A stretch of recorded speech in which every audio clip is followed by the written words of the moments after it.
Oh, Canada, our home and native land. Good evening, dear Toastmasters and most welcome guests. What I was singing is Canada's national anthem. Oh, Canada. Not Zero Canada. Okay, and that's my speech title today. Speaking of Canada, what would come to your mind? Before this summer, my only impression on Canada was maple syrup and nothing else. But not until this summer, when I stayed in Canada for 2 months, that did I really explore and understand this country. So now I'd like to share my viewpoints on Canada with you guys. In Canada, you can see people of different races everywhere. And actually, over half of the population is not white people, but immigrants. This is a display window in a department store. Can you see anything different or special of this display window?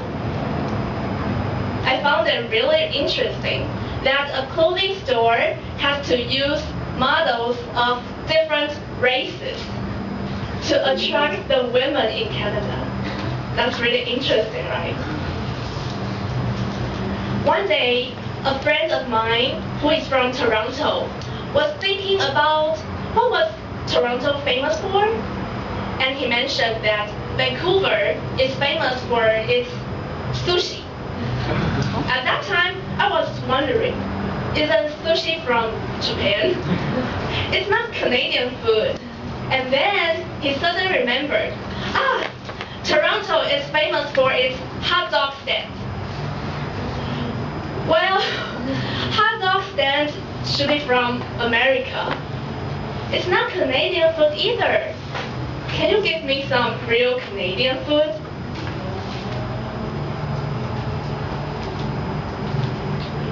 You must have heard about the story of the end of the earth.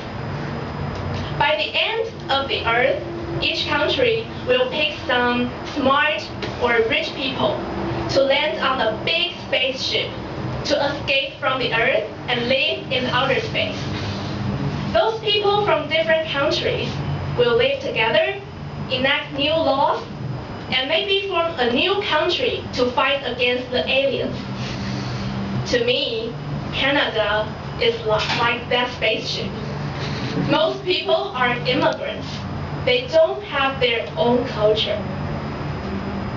However, with time passing by and my deeper and deeper understanding of this country, I can gradually grasp the true culture of Canada. From my point of view, one very important culture element in their culture is respect.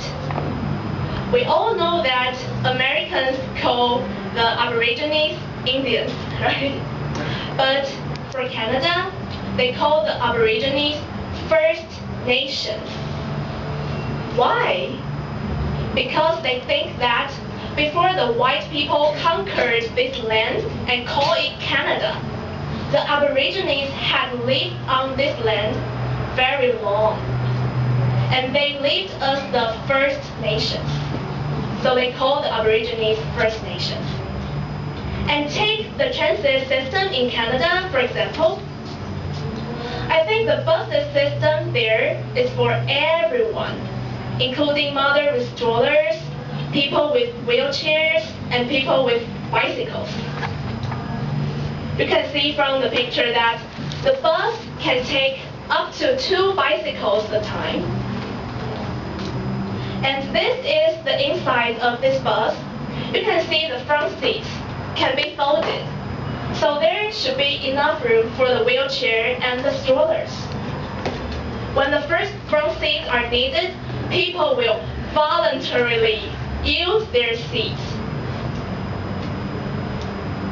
And another interesting example is about using umbrella under the sun. We all know that Asian girls like to use umbrellas under the sun. when I was in America and used the umbrella under the sun, people on the street would stare at me and felt I was strange. But when I was in Canada, no one would thought me strange and even took a look at me. I felt very comfortable being different in Canada. And the second feature of Canada's culture is that even though most of their culture came from other countries, but they did create new culture based on their original traditions. For instance, the dragon boat in Canada is not for only the Chinese people, but for all the races. They see dragon boating as a regular sport. They are not only having the competition on Dragon Boat Festival, but throughout the whole year. In addition, it is only in this creative and diversified environment